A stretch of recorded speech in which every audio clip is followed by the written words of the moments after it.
वो आधा हिस्सा जिसके बगैर सच पूरा नहीं होता, वो है अर्ध सत्य। बिहार के मुख्यमंत्री नीतीश कुमार इस देश का वरिष्ठ और सम्मानित नेता, बिहार के मुख्यमंत्री, सुशासन का चेहरा चस्पा करके चलने वाले नीतीश कुमार ने आज बिहार विधानसभा के पटल पर जो कुछ कहा वह निहायत शर्मनाक, भद्दा, अभद्र, अश्लील और आपत्तिजनक है। विधानसभा के पटल पर भरे हुए सदन के भीतर मुख्यमंत्री नीतीश कुमार ने लड़कियों के पढ़ने से क्या फायदा होता है इसके बारे में बता रहे थे।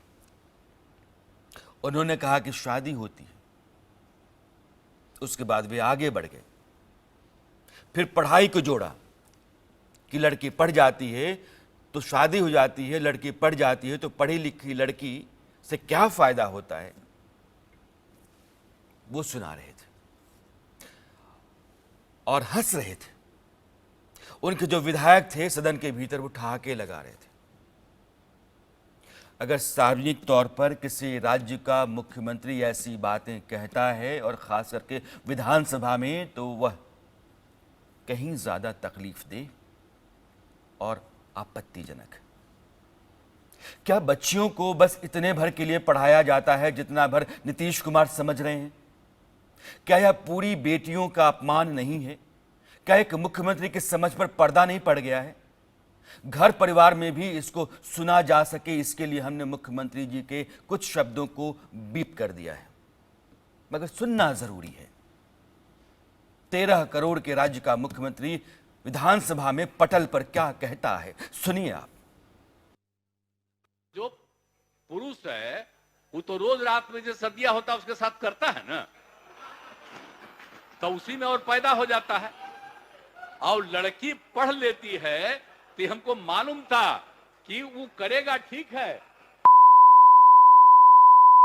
उसको बाहर कर दो, करता तो है, तो उसी में आप समझ लीजिए संख्या घट रही है।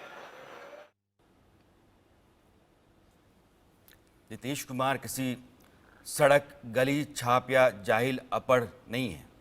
वैसा कोई आदमी होता है तो शायद आप अनसुना कर देंगे, छोड़ देंगे, क्योंकि उसका चरित्र है, उसकी फितरत है, उससे आपका लेना देना नहीं। अच्छे की उम्मीद आप उससे करते नहीं हैं। मगर एक पढ़ा लिखा आदमी, इंजीनियरिंग किया हुआ, समाजवादी आंदोलन से निकला हुआ, जयप्रकाश नारायण के आंदोलन से निकला हुआ, 19 साल से बिहार जैसे राज्य का मुख्यमंत्री अगर ऐसा बयान देता है तो बहुत शर्मनाक, अफसोसनाक और तकलीफदेह है। मैं हम मान लूं कि उम्र हावी हो रही है, विवेक काम करना बंद कर रहा है नीतीश कुमार का, उचित अनुचित का अंतर समझ नहीं आ रहा है, तो फिर आप सरकार कैसे चला रहे हैं? इसका मतलब यह है कि 13 करोड़ की आबादी वाला राज्य सही हाथों में नहीं है। नीतीश कुमार जैसा नेता अगर इस स्तर पर आ जाए और वह भी मजे लेकर के बताए कि लड़कियों के पढ़ने से बच्चा कैसे पैदा नहीं होता है, फिर आपके पास एक ही विकल्प है कि जितनी ताकत के साथ इस तरह के बयान और मानसिकता का आप विरोध कर सकते हैं, आपको करना चाहिए। मुख्यमंत्री किसी राज्य का अगर इस स्तर पे आ जाए तो आप क्या कहेंगे? आपके पास शब्द नहीं होंगे, क्योंकि जो भी होंगे मर्यादा के दायरे से बाहर चले जाएंगे। और पढ़ा लिखा आदमी कभी ऐसा नहीं करता है। नीतीश कुमार को अगर यह लगता है कि बच्चियों को पढ़ाने से सिर्फ आबादी कम हो सकती है, यह पढ़ाने से जो समझदारी पैदा होती है वो दरवाजे के भीतर बंद कमरे की खातिर ही है, कितनी शर्मनाक है। ये वो राज्य है जहां सीता पैदा हुई, शक्ति का प्रतीक। ये वो राज्य है जहां मंडन मिश्र की पत्नी का बार बार उल्लेख होता है, भारती का। शंकराचार्य को शास्त्रार्थ में उस महिला ने हरा दिया था। ये वो देश है जहां गार्गी, मैत्रेयी, घोषा, पाला वैसी विदुषियां हुई जिन्होंने वेदों की ऋचाएं रची। और आपको लगता है कि बंद कमरे की जिंदगी जो है, पढ़ाई लिखाई का सरोकार बस उतने भर से है, आबादी भर से है। बहुत शर्मनाक है ये, और नीतीश कुमार को माफी मांगनी चाहिए। मेरे साथ वरिष्ठ पत्रकार अरविंद मोहन जी हैं और मेरे कंसल्टिंग एडिटर भी हैं, और डॉक्टर उषा हैं। आप पूर्व विधायक हैं, उषा विद्यार्थी जी। अरविंद जी, मैं दूसरा बयान जो नीतीश कुमार का है नहीं सुना सकता, सुनाने के लायक नहीं है वो। एक जो सुनाने के लायक था उसको बिप करके मैंने सुनाया।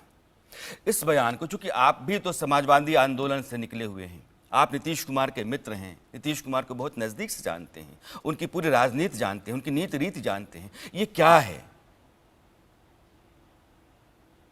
चीजें हैं। एक तो जाति जनगणना उनके लिए एक राजनीतिक मास्टर स्ट्रोक साबित हुआ है, और उससे जो अति उत्साह आया है उसमें वो बोलने लगे हैं, और बोलते समय फिर उनको ये लगता होगा कि हम बादशाह बन गए हैं, अब जो भी बोलेंगे वो सही है।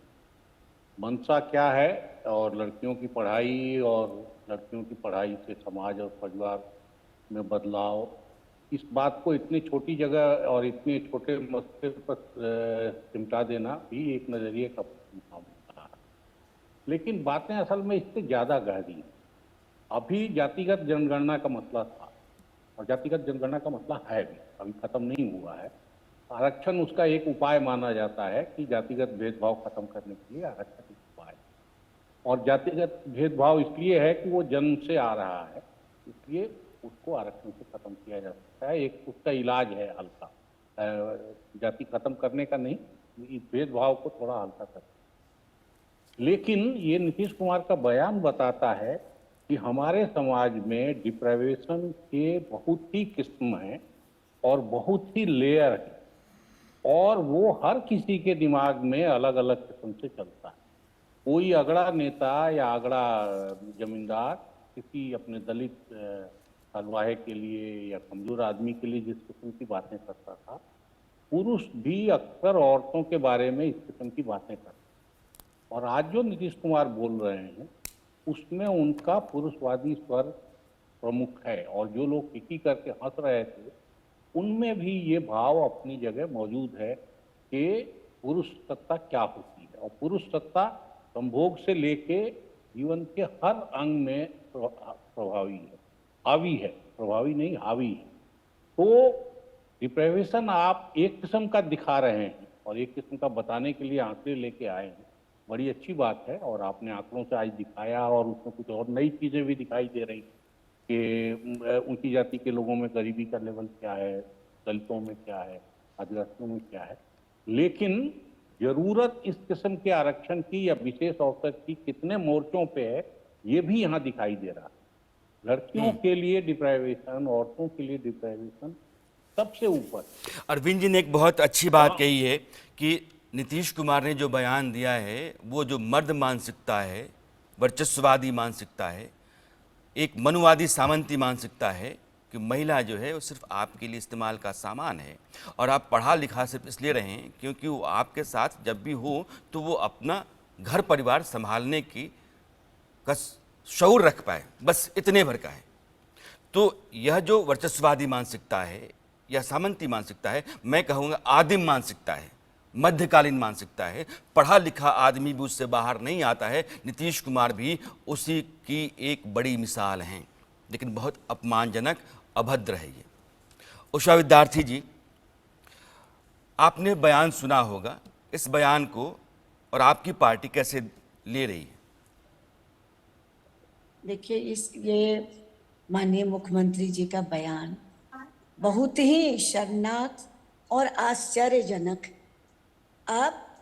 हम लोगों ने नीतीश कुमार जी के साथ काम भी किया, लेकिन इस प्रकार का महिलाओं के बारे में सदन के अंदर बात रखना ये बहुत ही निंदनीय है। और हम लोग जिस भारतीय परंपरा में अपने जीवन का निर्वाह करते हैं उसमें लज्जा एक महत्वपूर्ण चीज।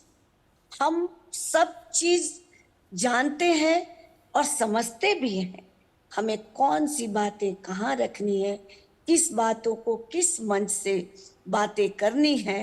तो ये बातें नीतीश कुमार जी कैसे भूल सकते हैं, और भूल गए कि सदन के अंदर वैसी आश्चर्यजनक बातें की जो ठीक ही आप कह रहे थे कि हम लोग उसको दोहरा नहीं सकते, सुनने में शर्म आ रही है।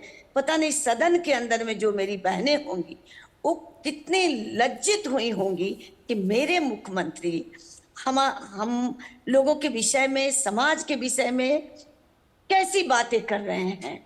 इसलिए इस बातें पर चर्चा करने में भी हम लोग शर्म महसूस कर रहे हैं, इसलिए हम लोग बहुत निंदा जी, करते हैं उषा जी ने ऐसे बिल्कुल बयान का। एक और बात उनको कही है सबक जिसका जिक्र लेनी मैंने अभी तक चाहिए नहीं किया कि उस कि सदन इस में प्रकार की बातें नहीं होनी महिला चाहिए। विधायक भी होंगी। उषा जी, आपका बहुत बहुत शुक्रिया अपनी बात रखने के लिए। अरविंद